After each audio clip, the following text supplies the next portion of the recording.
బండి భగీరథను కస్టడీకి అప్పగించాలి, ఎంక్వైరీ చేయాలని పోలీసులు చూస్తూ ఉన్నారు. అటు సమాజం అంతా కోరుకుంటుంది. ఎందుకంటే ఈ కేసు ఒక కొలిక్కి రావాలంటే అటు తిరిగి ఇటు తిరిగి మొత్తం ఇది కేసు ఆగింది బండి భగీరథ దగ్గర. ఎందుకంటే ఆయన ఆచూకీ తెలియట్లేదు, ఆయన ఎక్కడుండో తెలియట్లేదు, దేశం దాటిపోయిండా, దేశంలోనే ఎక్కడైనా మూలన నక్కి దాక్కుండా, లేకపోతే ఇప్పుడు రీసెంట్గా బక్క జడ్సన్ ఆరోపించినట్టు రేవంత్ రెడ్డి ఇంట్లోనే బండి భగీరథ ఉన్నాడా తెలియదు. కానీ ఓవరాల్గా బండి భగీరథ చుట్టే ఈ కేసు తిరుగుతూ ఉంది. మెయిన్ అతనే కనుక, అతని మీదనే ఈ అభియోగం మోపడదు కనుక. ఇప్పుడు హైదరాబాద్లో కొన్ని పోస్టర్లు ఇప్పుడు ఒక సంచలనంగా మారిపోయినాయి. ఎక్కడ ఉన్నాడు, అబ్స్కాండ్ అయిపోయింది, తప్పించుకు తిరుగుతున్నాడు బండి భగీరథ్ అని చెప్పేసి హైదరాబాద్ శివారు ప్రాంతాల్లో కూడా పోస్టర్లు అంటించడం మీరు ఇక్కడ చాలా క్లియర్గా చూడొచ్చు.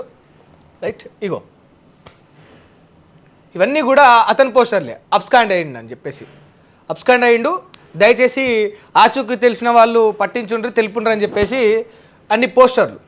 ఇలాంటి పరిస్థితిని ఇవాళ నిజంగా తెలంగాణ సమాజానికి తీసుకొచ్చిండ్రు. ఎందుకు అనంటే, నిన్న ఒక కరీంనగర్లో యాత్ర నిర్వహించాడు బండి సంజయ్. సరే, యాత్ర నిర్వహించి ఆయనకు తోచింది ఏదో మాట్లాడిండు, కొంత ఎమోషనల్ అయ్యిండు, కొంత కన్నీరు పెట్టుకున్నాడు. ఆ కన్నీరు పెట్టుకునే ఆ సందర్భంలో మాట అన్నాడు. ఏమన్నాడు, నా కొడుకు నిజంగా తప్పు చేసి ఉంటే నేను చట్టం ముందు శిక్ష వేయించడానికి నేను సిద్ధమన్నా. నా కొడుకు ఒక చట్టం, ఇంకొకరికి ఇంకో చట్టం ఉండదన్నా, ఉండదంటే ఉండదన్నా, నా కొడుకు అందరితో సమానమన్నా అని అన్నాడు. ఎస్, మీ కొడుకు నిజంగా ఎలాంటి తప్పు చేయకపోతే దెన్ వై, ఎందుకు తప్పించుకు తిరుగుతున్నాడు అనేది ఇప్పుడు ప్రధానమైన క్వశ్చన్. నిజంగా మీ కొడుకు ఎలాంటి తప్పు చేయకపోతే ఎందుకు మీ కొడుకు అబ్స్కాండింగ్లో ఉన్నాడు? నిజంగా మీ కొడుకు తప్పు చేయకపోతే ఎందుకు పోలీసు విచారణకు హాజరవ్వట్లేదు? అన్నిటికీ మించి ప్రధానంగా మీ కొడుకు ఎలాంటి తప్పు చేయకపోతే ఎందుకు ముందస్తు బెయిల్ కోసం అప్లై చేసుకున్నారు? చెప్పండి, వీటన్నిటికి సమాధానం చెప్పండి. మీ కొడుకు ఎలాంటి తప్పు చేయలేదు, మీ కొడుకు అమాయకుడు. సరే, గతంలో ఇక జనాలను కొట్టిండా, తోటి విద్యార్థులను పైన భయభ్రాంతులకు గురి చేసిండా, రౌడీలాగా దాడి చేసిండా, ఇక మందు తాగిండా, డ్రగ్స్ తీసుకుండా, పబ్బుల్లోకి పోయి గొడవలు చేసిండా, ఇంకొక అమ్మాయితో తిరిగిండా, ఇవన్నీ పక్కన పెడదాం. నేను అవేవి తీయను. నేను మాట్లాడేది ఒకే ఒక అంశం. మీ కొడుకు నిజంగా బండి సంజయ్ గారు మీరు మాట్లాడుతున్నట్టు మీ కొడుకు తప్పు చేయని సౌమ్యుడు, అమాయకుడే అయితే ఎందుకు తప్పించుకున్నాడు? ఎందుకు పోలీస్ కస్టడీకి వెళ్ళట్లేదు? ఎందుకు పోలీసు విచారణకు హాజరవ్వట్లేదు?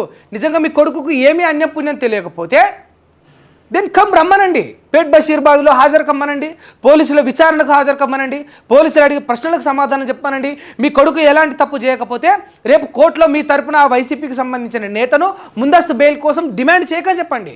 తప్పు చేసినోడే కదా ఎక్కడ భయానికి ఎక్కడ అరెస్ట్ చేస్తాడో అన్న భయంతో ముందస్తు బెయిల్ కోసం, యాంటిసిపేటరీ బెయిల్ కోసం ట్రై చేస్తాడు. నిజంగా మీ కొడుకు తప్పు చేయకపోతే ముందస్తు బెయిల్ కోసం మీరెందుకు ప్రయత్నిస్తూ ఉన్నారు? చట్టం చూసుకుంటుంది కదా, న్యాయస్థానం చూసుకుంటుంది కదా.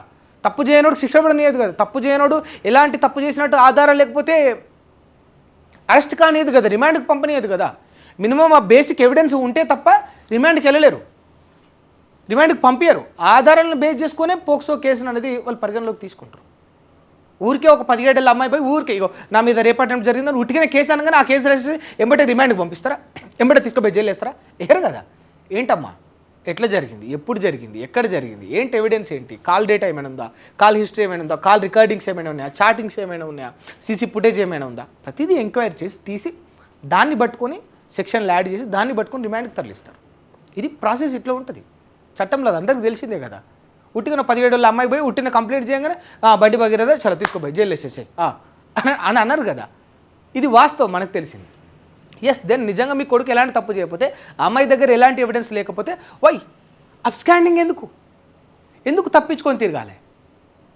ఈ పోస్టర్ల రూపకంగా ఇవాళ మీ పరువు ఇంకాస్త పోతుంది. సరే, దాన్ని చింపేసారు, తర్వాత అది వేరే విషయం. ఇంకాస్త వైరల్ కాకముందుకు, ఇంకాస్త ప్రజల్లో మీ పైన ఆ నమ్మకం పోకముందుకు, ఇంకాస్త మీ మీద వ్యతిరేకత పెరగ ముందుకు మీరే నైతిక బాధ్యత వహించి మీ కొడుకును పోలీస్ స్టేషన్కి తీసుకుపోండి, అక్కడ హాజరు చేపియండి, విచారణ పాల్గొనవండి. నిజంగా తప్పు చేసి ఉంటే అరెస్ట్ అవుతాడు, తప్పు చేయకపోతే విడుదల అవుతాడు, అంతే.